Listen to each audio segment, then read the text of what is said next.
Hey everyone, welcome to Daily Revelation. So we are finishing up Lamentations 3 today, and I forgot to open my Bible to Lamentations, but I will find that while I am chatting here. Anyways, so the thing that, as I was reading through this, we're looking at the bigger picture in this last day of study, at least weekday study. In the weekend, there's some other things that you focus on, still reading this chapter. But looking at the bigger picture, it made me step back and see that this is a man who is in great affliction, and it even says that. And this is why each of these books of Lamentations are the very first verses give you the theme for the chapter. So there's a little hint there. Not always is that true in the Bible, but that's true for Lamentations because it was written in a poetic form to be spoken at a yearly remembrance. And so here's what verse 1 of Lamentations 3 says. I'm a man who has seen affliction. Yep. And that's what the whole chapter is about. I looked up that word seen, and it is, I'm going to say it wrong, but raha.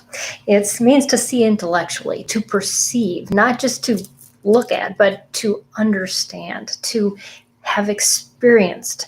And in that process, he says, I have seen, and the affliction, it can also be used, translated as misery.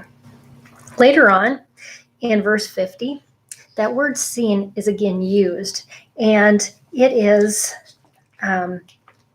used as God looking down on the people who are afflicted. And first of all, it says he looked down, which means he didn't just look for a long period of time. He glanced, and then he saw, he beheld what was going on, and that made me think. God isn't surprised by all the things going on in our lives, and he sees everything. What we're going through right now, which seems so encompassing and so huge, is just a mere glance, a part of what the full picture is. And yet we can get so wrapped up in it that we forget that. And we act in the moment, we turn to our emotions, and we don't handle the situation as we should. So I looked into the New Testament, and Paul, who was known to be beaten, he was almost beaten to death, he knew affliction, he knew persecution, and yet he persevered. And he also made a point, as he was writing to the Corinthians the second time, that he pointed out the Macedonians who were going through a time of affliction, who handled it really well and used them as an example. And so this is what he says. We wish to make known to you, and this is 2 Corinthians 8, 1 through 3. We wish to make known to you the glory of God, which was given in the church of Macedonia, that in a great ordeal of affliction, their abundance of joy and their deep poverty overflowed into wealth of their liberality. For I testify that according to their ability and beyond their ability, they gave of their own accord. Now, here's people under great affliction, and they could say, oh, woe is me. And that's the one path we can take. We can follow our emotions. We can say, I don't have enough.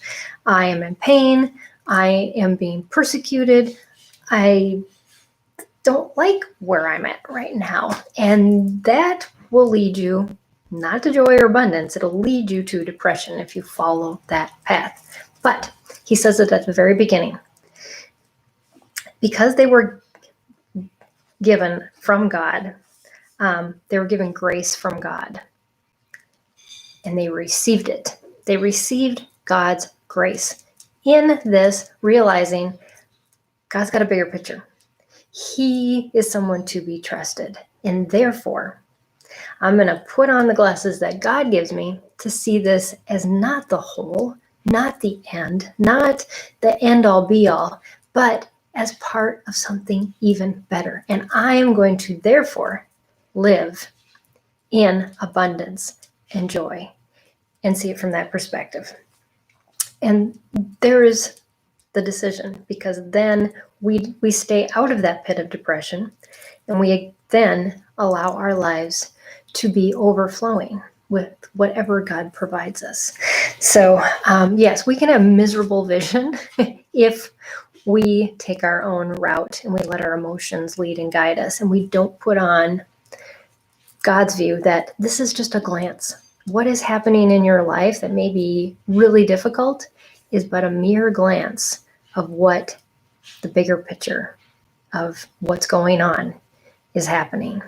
And that gives us the ability to have joy and peace and abundance in our lives. So I hope that's an encouragement to you. Thanks for joining me for Daily Revelations and finishing up Lamentations 3.